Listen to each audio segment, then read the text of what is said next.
ঢাকায় শুরু হয়ে গেছে বিপিএলের আমেজ। অনুশীলনে ব্যস্ত সময় পার করছে দলগুলো, আসতে শুরু করেছে বিদেশি খেলোয়াড়রাও। কিন্তু এরই মাঝে বড় বিপাকেই পড়েছে চিটাগং কিংস, পাচ্ছে না দলের সেরা ৩ তারকাকে। অন্যদিকে রাজশাহীতে আসছে নতুন মুখ, সিলেটও একই পথে।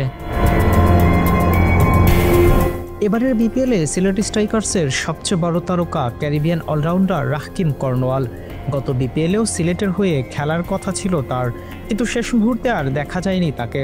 তবে এবারের আসরে খেলতে ইতোমধ্যেই বিমান ধরেছেন তিনি।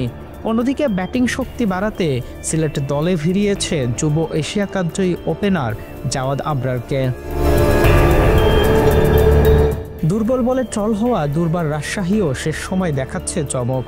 বোলিং শক্তি বাড়াতে এবার দলে ফিরিয়েছে পাকিস্তানের পেসার সালমান মির্জাকে। গত পিএসএলে লাহোর কালান্দার্সের হয়ে খেলেছেন এই পেসার। সবাই যখন নতুনদের দলে ফিরিয়ে ফুরফুরে মেজাজে, তখন বেশ বড় বিপাকেই পড়েছে চিটাগং কিংস। মামলা জটিলতায় এখন অনেকটাই নিশ্চিত বিপিএল খেলা হচ্ছে না সাকিব আল হাসানের। সেই ধাক্কা সামাল দেওয়ার আগেই খেলো আরও বড় ধাক্কা। অনিশ্চয়তার মুখে পড়েছে কিংসদের ইংলিশ অলরাউন্ডার মঈন আলীর বিপিএল খেলা।